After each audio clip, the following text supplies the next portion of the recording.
ассалому алайкум дӯстони азиз, ассалому алайкум ба кулли обуначиёни шабакаи Дубай ТЖ ва ба кулли он нафароне ки ин лаҳза моро тамошо дорен. чӣ кардем бародарҷон, устозен хубен, тенҷаен, саломатитон хубай? Чӣ гунае ки худи шумо медонед дӯстони азиз, дирӯз як видеора дар канали Дубай ТЖ гузоштем ки бо як бародари тоҷик ки 3 моҳа виза хати ба Дубай омадагӣ буд, ҳамроҳи ҳамон як барнома гузарондем. Тақрибан ним соат буд. Ҳамна мо дар канал гузоштем. Дар муддати як рӯз, дар муддати 14-15 соатда 1500 просмотр гирифт ва айни ҳол бошад бародарон, афсӯс ки он видео аз канали мо удалит карда шуд. Ба хотири чӣ удалит карда шуд? Ба хотире ки ҳамин Дубай баъзе ҷоҳош запрещено барои камера кардан дар YouTube мондан, запрещено. Камера карди дар YouTube монди, видеот удалит мешава аз YouTube. Ба хотире ки мақсад унҷа мумкин нест запрещено камера кардан. Анамон дирӯзе ки мо видеора дар шабака гузошта будем, нофаҳмида дар як ҷое ба навор гирифтем ки дар ҳамон ҷо запрещено буд, яъне мумкин набуд ҳамонҷа видео гирифтани мо, лекин мо ҳамонҷа видео гирифтем, намедонистем ва боз як хатогӣ дигар кардем ки дар назди Бурҷ Халифа будем. Агар ҳамон видеора аҳамият дода бошен, аз пушти мо фонтанҳо буданд ки хеле болоӣ мепариданд. Баъд ҳамон фонтанҳо падмузика арғиш мерафтанд, падмузика хеле боло мешиданд, паст мешиданд. Вай дар ҳамон гирди фонтанҳо, гирди Бурҷ Халифа да калонкоҳо мондагиай. Овози ҳамон калонкоҳо, овози ҳамон музикаҳо кам кам дар ҳамин видеои ма омадагӣ буд. Дар видеои ма омадагӣ буд ва ё музикаанд, музикаро промои аз YouTube мемонанд, шитоби ҳамон фонтанҳо падмузика арғиш мераванд. Ба хотири ана ҳамон вай музикаҳо авторски права дошт ба якумаш, ба дуюмаш ки дар маконе мо видео кардем ки запрещено буд. Ба хотири ҳамон канал, ба хотири ана ҳамон видео аз канали мо удалит карда шуд. Дар ин барнома ман чандин чизҳоро барои шумо мефаҳмонам. Визаро аз куҷо бояд бигирӣ, чӣ хел бигирӣ ва якчанд суханҳои дигар аст. Барои шумо он суханҳоро мерасонам. Хоҳиштон мекунем то ахири барнома бо мо бошед, обуна шед, видеоро поделиться кунед. Ва бисёри бародаро дар Инстаграм, дар WhatsApp суратҳои духӣ рӯй карданд ки братҷон, илтимос аз ҳамин духӣ якта дута бигирӯӣ ки мо сум шароит мекунем. Бародарҷоно, ман ин кора кардан наметонам. Барои хеле кора кардан мошин дар кора ки шитоби дар магазинҳои духӣ бигарди ва духитра пайдо кунӣ, аэропорт бирай, бо ягон тоҷик да агар бо ба калаш бигира, бо уна рӯй кунед. Ман ин кора кардан наметонам, вале нафареро пайдо кардагӣ ҳастам ки ин кора кардан метонад. Силкаи инстаграмаш дар описания ҳастак. Дубай Араб ТЖ. Бидурен дар инстаграмаш чӣ аксҳо, чӣ суратҳое ки мебинед дар сайти худаш, ана ҳамон чизҳоро дархост кунед. Чизе ки бо худтон мехоҳед, ана ҳамон чизҳоро дархост кунед. Номери WhatsAppшам ҳаст дар инстаграмаш. Чизе ки мехоҳед дархост кунед, ҳамон апашка ҳамон чизи шуморо доставкаш бепул то душанбера дар муддати 2 рӯз бурда мерасонад. Метавонед ки аз душанбе рафта бори худтона бигирен. Хуш дӯстони азиз, визаи Дубайро аз куҷо ва чӣ хел бояд бигирен? Аввал оғоз мекунем аз ҳамон бародарое ки дар Русия ҳастанд, паспорти русӣ надоранд. мара мегӯянд ки аз Москва чӣ хел бирем ба Дубай, ё ин ки аз дигар шаҳрҳои Россия чӣ хел ба Дубай бирем? Бародарҷоно, аз лӯбои ҳамин гӯшаву канори дунё ба Дубай омада мешава. Ба Дубай омада мешава. Агар паспорти русӣ дошта бошӣ, як моҳа бе виза метавонӣ ки бихезӣ биёй ба Дубай. баъзе бародаро ҳам хел мегӯм ки паспорти русӣ дошта бошӣ, бихе биё, як моҳа метавонӣ бе виза омада. Мега бирам ман дар онҷа чӣ кор мекунам? Хай намедонам бародарҷон чӣ кор мекунӣ. Агон шинос дошта бошӣ, бихе биё. аз ман кӯмак талаб мекунад ки шумо надорен ягон ҷои хоб ё мақсад ҷои кор таъмин кунед. نه برادر جان، این حالی کار کردن نمیتونیم. ما انشاءالله در آینده کوشش میکنیم که جای کارم پیدا کنیم، جای خوبم پیدا کنیم، خورد و خوراکم همه چیز پیدا میکنیم انشاءالله با دستگیری شما عزیزان. کمتر در یوتیوب پتیشکمون زیاد شود، در اینجا با دیگر برادران ما هم صحبت شدگی هستن که کدام برادرها که بخواهند ما ویزاشون تیار میکنیم، جای خوبشون، خورد و خوراکشون همشون همینجا ما تشکیل میکنیم. چند مبلغی که میشود همون مبلغ برای ما روان میکنن.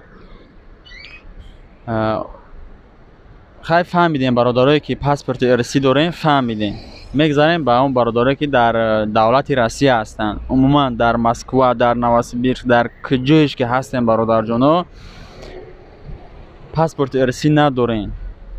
شما بریم پاسپورت مراجعت کنین، پاسپورت تاجیکستان یا اینکه پاسپورت دبی مراجعت کنین، بگین که میخوام با دبی برم، 1 ماه، 3 ماه، 6 ماه مراجعت کنین. همه راهاش برای شما میفهماند که چیکار کنین، از چی آغاز کنین، چند سوم، چه خلای من نمیدونم. نه که ای روسیه و از تاجیکستان ویزا گرفتن چند سوم، چه خلای من نمیدونم. طور که امی دبی میدونم تابستان دا با گرین ارزان میشه. اگر امی دبی ویزا بگیری گرین ارزان میشه. از ویزا از دبی بگیری ارزانه. پس از مراجعت کنین شما برادر جانو، چند ماهی که میخواهین همونجا بگین، در پاسپورت خودشون تیارتون میکنن که نمیدونم در چند روز چند وقت در تیار میکنن. و بعضی برادران سوال دادن که نمیدونم اون برادرها را کی گفتگی، چه خیلی برادرها وایو باور کردگی هستن، نمیدونم این چیزا. ما یک دو برادر سوال داد که همین وایو هم از کجا فهمیدن کدام همین خیلشو گفت است که همین قدر مبلغ بیا بسپرد، همین ایرپورت وسط پیچت میزنیم ویزا را میگذاری میره. نه برادر جانو، این خیلی نمیشه. این خیلی عموما که او کدام است که دروغ میگه، این خیلی ویزا نمیشه که برای ایرپورت پیچت بزنم خیزی بیو. حتی اگر از امون روسیه هم ویزا اگر که شدنی باشی، از تاجیکستان هم ویزا که شدنیش که باشی، همه دنیا شما را به دبی روان میکنن. در این دبی که شما را که قبول که کردن اتفاقا بعد روی میکنن به همون آدرسوی را، با همون آدرسوی شما را یعنی با کجای را مراجعت کردگی هستین با همون جا را اتفاقا روی میکنن که این آدم خیلی اجازه داره که بیاید، بعد از قفای ویزاتون میشین. این خیلی نیست که بلیط بگیری بره بی ویزا و در ایرپورت پیچت بزنن پری بیای. این خیلی نیست و کدام اصلا دروغ میگه، در خیلی آدم باور نکنین. خیلی گفتم همه دنیاتون دبی روی میکنن، دبی قبول کی کرد بعد شما برای شما ویزا تیار میکنن، قبول کی نکرد ویزا تیار نمیکنن. و از تاجیکستان چه خیلی ویزا بگیرین گفتم برادرها. از تاجیکستان چگونه که هم برادر در اون ویدیو گفت، همین آویاکاسا دا برین، همین هم نرخ بلیط دبی پرسین و هم بگن که ویزای دبی کی روز میکنه، در کجا روز میکنه، چند سم درست میکنه. اون برادر دیروز گفت که $280 ده 3 ماه ویزا تیار کردگی اومدگی است. این هم ارزان است، باز هم ارزان تر میشود. در همین تابستان ده اگر از دبی بگیری باز هم ارزان تر میشود. 1 ماه ویزا $100 است، 3 ماهش $300. من پیش وقت پرسیدم، حاضر نپرسیدم. حاضرم میگن که همون قدر است که در تابستان ارزان میشود. نرخ‌های کوارتیر و خورد و خوراک و این چیزا را برادر جانو من با نوار گرفتگی هستم. نرخ‌های کوارتیر را با نوار گرفتگی نیستم، لیکن خورد و خوراک و رستخود و گشتن با نوار گرفتگی هستم برادر جانو. خیلی من یک کوفته بینم که همون جایی که من با نوار گرفتگی هستم اگر زپرشینا نباشد بعد در کانال میمونم، اگر زپرشینا باشد نمیمونم در کانال، از دوری همجا را با نوار میگیریم. به خاطر که یک جال بعد اومد، یک تا دیگه جال بعد بیا، کانال پول نیستی محکم میشه و دیگه اگون کار کردن نمیتونیم. خصوصا عزیز همین یک چند سخن بود که همنا را هم خواستم به شما برسانم. به همون برادرایی که در کامنتاری هم نویسن ایت به خاطر پول شده این کار کردی، به خاطر خطا در نمایش گذاشتن یا اینکه خطا نشان داد استی خیلی و خیلی برادر جانو، من در هر یک ویدیو میگم که کدام در کانال ما معقوله، کدام در ویدیو ما پسنده تماشا کنه، کدام در پسند نیسته ягон чи нанависа комментарияда подписаться ҳам накунад бирава чема ин суханоида ки менависен дар комментария аюда нанависен ҳамун суханҳо биброем бирен ва ҳамун бародарое ки дар комментария менависанд ма 7 сол мешавад ми Дубай даём яхелш мегӯяд ма 2 сол мешавад Дубай даём 4 сол мешавад дар Дубаем блогерӣ накардам ме ай бай блогерӣ накард туда суда ҳамаро шарманда кардӣ и хел у хел ҳамин суханҳо нависанд бародар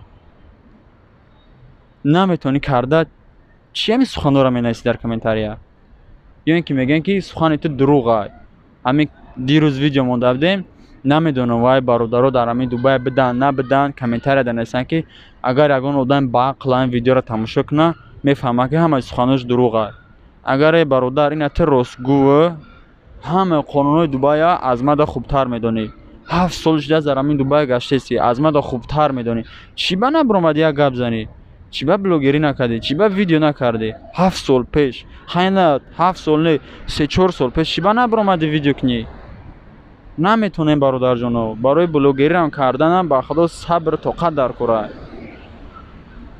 так что бародарҷоно ман ба хотири хидмат нишон додан набромадам ва аллоҳи қасам ҳар як шахсиятҳое дар ватсапи ман менависад ки ҳамсоли падарам мешавад мегӯяд илтимос ягон ҷои кор пайдо шид хабармон кун мардум дар ҳаққи кор мурдагиян шумо комментарияда чӣ нависесен ман ба хотири пул не ба хотире ки шояд ҳамин видеоҳои мо сабаб шавад ягон бaro ҳадди ақал як тоҷик бихеза ба ҳамин Дубай биёя ҳамиш мада кифоя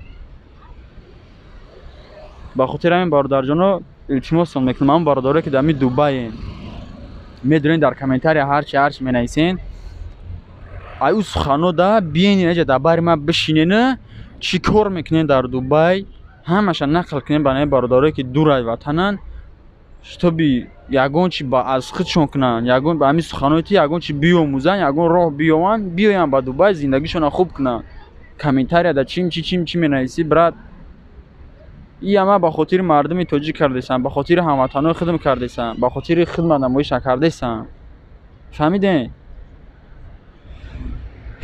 ва ҳамон бародарое ки номерои ватсапи маро дорен илтимосон мекунам бародарҷоно занг назанен илтимос ҳамин смс мекунанд голосрӯй мекунанд занг мезананд бовар ки телефон мечаспа асаби одам вайрон мешава илтимосон мекунам номерои ватсапи маро кадоме ки дора илтимосон мекунам боз илтимосон мекунам занг назанен ки телефон мечаспа ай кор мемона ва дар комментария мехел номерота бинавис хеле нагем бародарҷоно бирен охири канала нигоҳ кунен о канала нависагӣ аст ку ҳамҷара нигоҳ кунен силка инстаграм астай силка ватсап астай бидурен ҳамҷа чем дар комментария ай қадар нависа ки номерота рӯи ки номерота бинавис ҳамун силкаи ватсапама дар ҳамун о канал мондагиам бидурен силка инстаграм ва ватсап астай бигирен ҳамҷа ягон савол дошта бошен марҳамат ва бародаро ҳамин номерома мегиранд менависанд ки брат мумкин аст саволе битам бародарҷон любой чиза бипурс чӣ саволе додани чизе ки додани аз ман иҷозат напурс ки брат мумкина ягон савол пурсам ин сухана мада нагӯ чӣ саволе ки дорӣ ҳамун саволта бинавис ё ки голос хати роиш ки ман ҳамун чизи тура мехонам гӯш мекунам ответча мегардонам зинда бошем бародарҷоно ҳамин якчанд суханҳо буд ки баҳри шумо расондам беҳтарин барномаҳоро интизор шен мекунем боқӣ дар паноҳи аллоҳ бошен худо нигаҳбонтон бошад комментарияда ҳатман фикротонро нависед